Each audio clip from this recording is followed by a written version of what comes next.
The Roundhouse Report brings to you part 3 of why Germany lost World War II. Part 3. First of all, I recommend watching the first 2 parts because it leads into this, part 3. We're going to cover D-Day briefly. Please subscribe to my channel here on YouTube and minds.com if you're on there. The Roundhouse Report, Jody Roundhouse, main contributor. This mini-series is about how, objectively speaking, on paper, as a military strategist and tactician and historian, why the German military, not to be confused with the evil Nazis, why the German military, with the blitzkrieg tactics that it spearheaded, no pun intended, why did they lose when they shouldn't have? Well, ultimately, it's because of Hitler. He took overall command of the military. But that's what this mini-series is about. What specific points, like the last one was about Africa. Number 2, General Erwin Rommel and his Africa Corps. That's part 2. As just an instance. So this mini-series is explaining why did they lose. Oh, and by the way, this flag behind me, there's no neo-Nazi crap going on here. There's just that's the Imperial German insignia. I'm a military historian, I specialize in military history, and I have, through a DNA test discovered, and genealogy done in the 1990s, old school, I have discovered that a large part of my family is from the Scandinavian/Prussian region. And so, I mean, it goes in, so far as when I'm on, the website and I'm looking up these different birth certificates and stuff, they say Prussia on them. They don't say Germany, they say Prussia. So, and Prussia was very innovative. Prussia created Germany. Again, I made a video about that.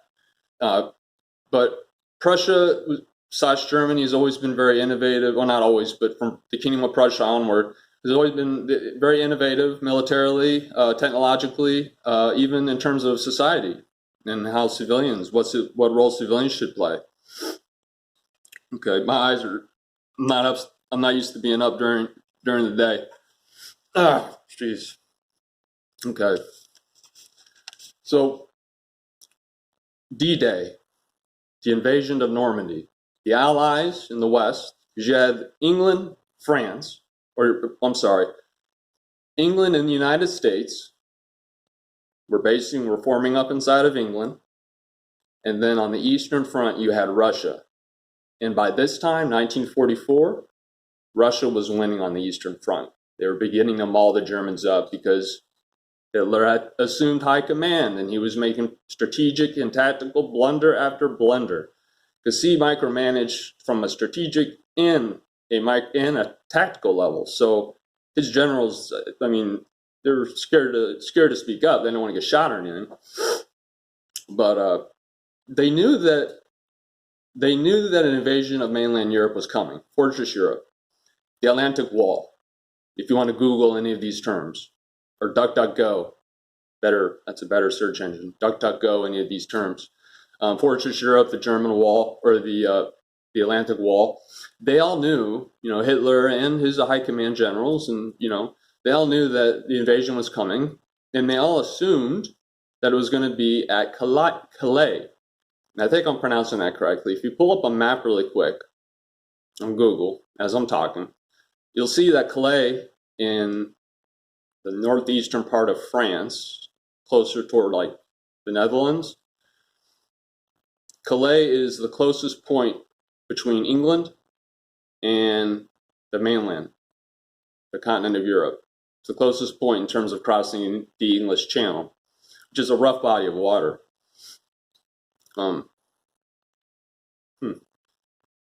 Rommel, again, watch the last video to explain why he was recalled back to Europe, victorious on a tactical level, but again, because Hitler did not resupply him, he ultimately failed to kick the British Empire out of Egypt. Watch the last video, you'll see why. German Field Marshal Erwin Rommel, considered the best general, one of the best generals that the German military commanded. He had fought in North Africa in the Africa Corps, I just mentioned. He also fought in Italy, commanding. He was a World War I commander. He had a lot of experience, and he ended World War I with a focus on maneuver warfare centered around tanks, fast-moving tanks.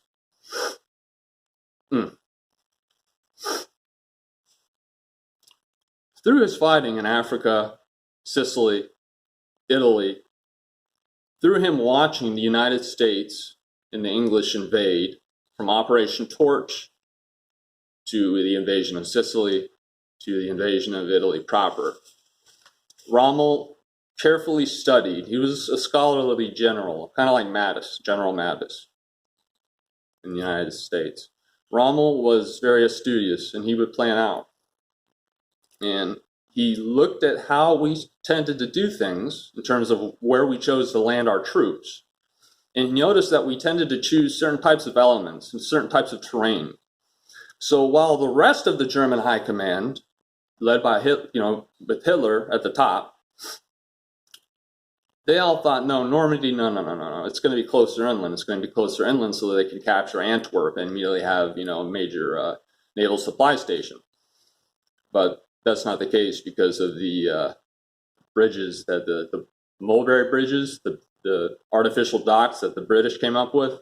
For the beginning parts of the invasion of Europe, we used the Normandy beachhead as its own port, using those fake bridges. I think they're called mulberry bridges, if you want to check them out. Kind of cool as a British innovation. But having seen how and where we fight, or where we invade amphibiously, Rommel was like, you know what, I'm looking at Normandy, and I'm seeing how Normandy indents. Again, pull up a map. You'll see that Normandy slightly indents. You have Europe, and then Normandy dips, and then you have Europe again. Now, the tides, the leveling, the littoral waters close to shore, all that you would need to look up. But Rommel was like, you know what, based on Italy, based on Sicily, this looks like a place where they would likely land. And that is where they landed. The Allies, namely the United States, England, and Canada, combined with small contingents from the Free French, the Polish, etc., Australia. Just looking at my notes really quick, because this is a relatively complex subject matter. So Normandy is slightly indented from the English Channel, and Rommel was brought back to Europe in like 1941 or so, or maybe a little bit later, and he was put in command of preventing a successful Allied invasion of Europe. All right, so Rommel went out and he inspected the fortress, the Atlantic Wall. He inspected all the beaches running from like the Denmark and the Netherlands all the way down through Normandy to Spain and all that. And he looked at the terrain. Everyone was saying Calais, all the other generals in Germany. They're going to land at Calais. Rommel and a few others were like, no, I'm thinking Normandy. And Normandy at that point, 1943 or so, Normandy was not focused on, as I just said. Calais was, in terms of setting up formidable defensive positions.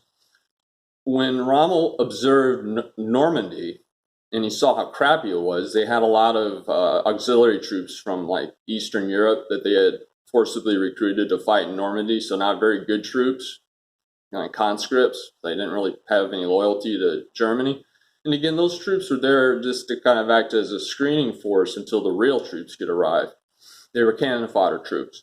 So Rommel was like, no. He moved in, some of those contingents remained, but he moved in German units to man the majority of the defenses on Normandy. He established those, if you've ever watched Saving Private Ryan, those beach obstacles and the wooden planks, those were meant to kill the landing craft as they came in. They were meant to punch holes into the hull of the landing crafts as we invaded. There were also mines used and all of that.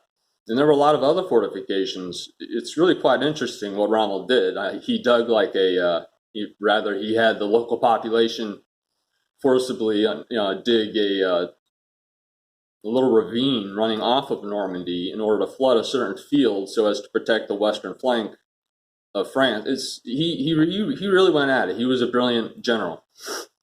So he spent a lot of time examining it and refortifying Normandy. Now, pre-D-Day, D-Day was the largest undertaking ever thought of, or, well, not thought of. D-Day was the largest undertaking in the history of humanity in terms of logistics, in terms of overall concept, in terms of the sheer numbers of troops, warships, planes, bombers, ammunition, water, fuel, all that stuff, spare gear, all that stuff. Okay, so June 6, 1944, we launched the invasion of Normandy / D-Day. Now, in the middle of the night, a few hours earlier, at 3 a.m. or so, we began dropping paratroopers. About 20,000 British and American paratroopers dropped behind enemy lines inside of France. They were misdropped and they became scattered. If you've ever seen Band of Brothers, you'll see what I'm talking about. And it formed confusion not only among the American and British units, but also among the Germans. So it kind of worked out. The Germans didn't know what was going on. They didn't know if there was a mass army. They didn't know what was going on. Just the Germans on the front lines. Because this was all happening so fluidly that the German high command didn't even know what was going on at first. At 3 a.m., Hitler's servant received word at 3 a.m. that there were American and British troops inside of France fighting. Hitler's servant was afraid of Hitler and did not wake him up. At 6 a.m., the beach landings began. 5:30, 6 a.m., the beach landings began. At that point, 7 a.m., Hitler was awoken. He was told what was going on, and he failed to believe that the Normandy invasion was the real invasion. He thought that that was a fake attack. He thought that the Allies in the West were doing a feint in the Normandy to get the Germans to move all their stuff to reinforce that, and then the real invasion would come at Calais. Again, he was stuck on Calais. The real invasion would come at Calais. Now, at Calais, and again, I don't know if I'm pronouncing that correctly. Look at my notes, Calais.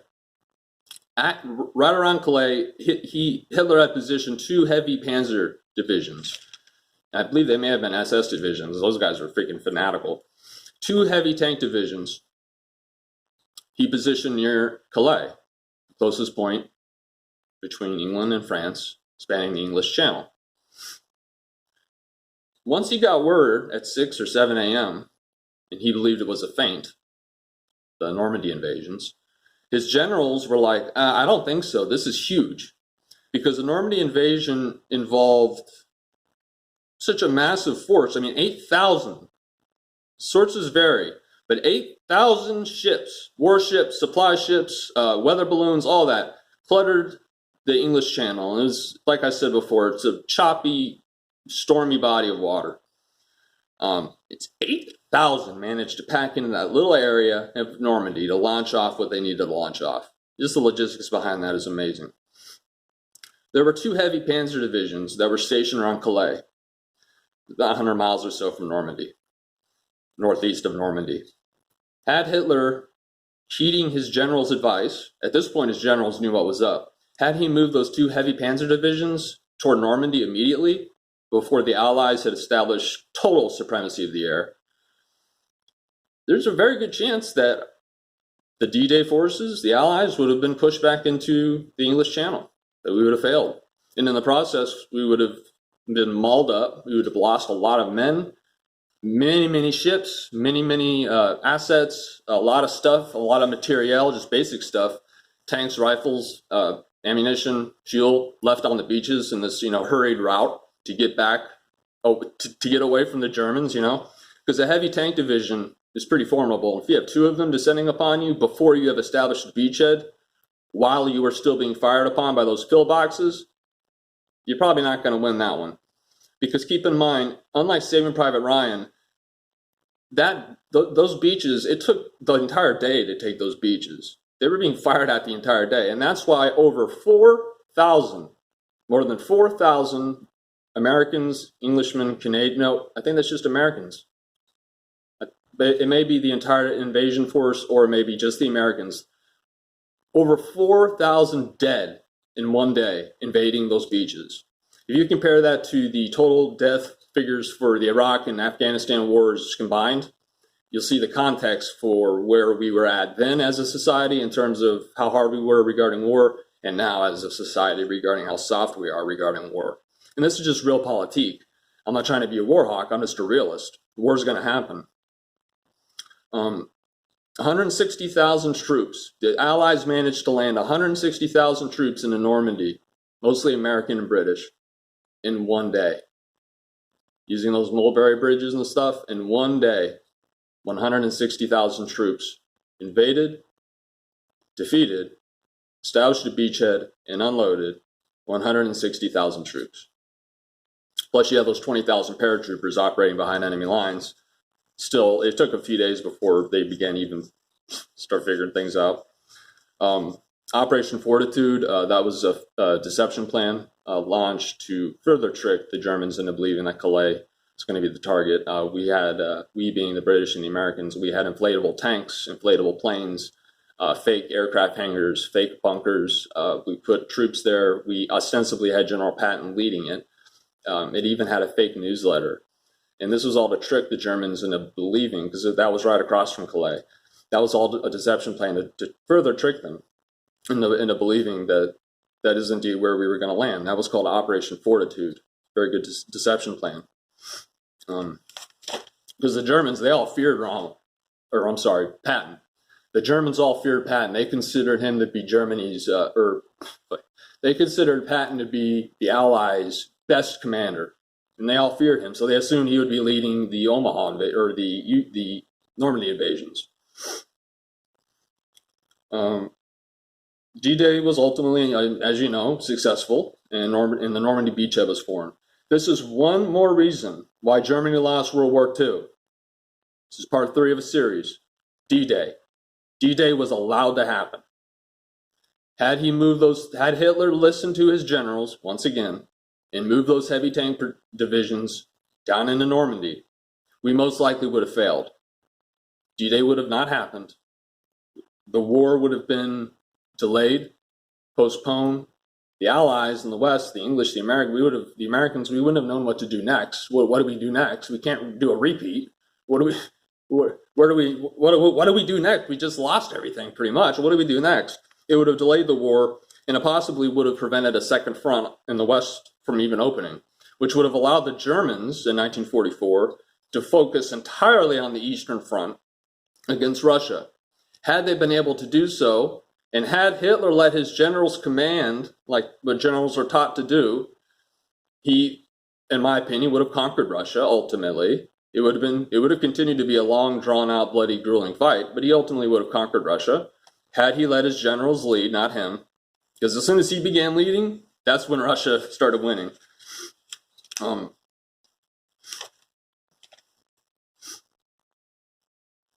just looking at my notes here. Today I used 2 highlighters. 2. All right? And I got my special pen. Basically, the German military could have finished off the Russians. You can see, part 2 of why Germany lost World War II. They could have finished off the Russians, and then they could have swung all their forces around, these crack battle-hardened troops, to fortify Western Europe against what they thought was, an eventual, inevitable invasion.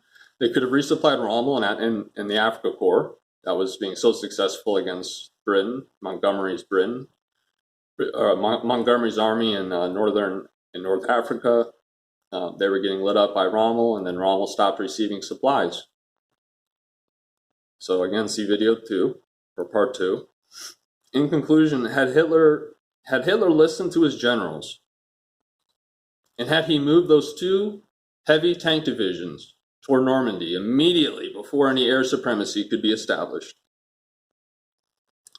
as soon as he got word, he should have been woken up at 3 a.m. Servants should have been screwed.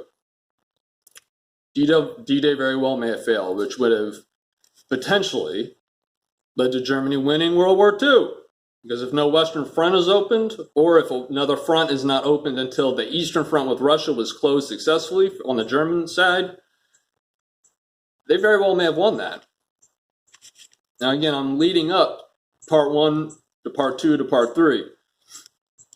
The next one, part 4, we're going to be wrapping things up as to why Germany lost World War II. Again, this is the Roundhouse Report. Jody Roundhouse coming at you. Please subscribe. Please share. Please like. I'm also on minds.com/Jody Roundhouse. One word, Jody with a Y, not an I. All right. Hope you enjoyed this video. Hope you learned something. Please comment. All right.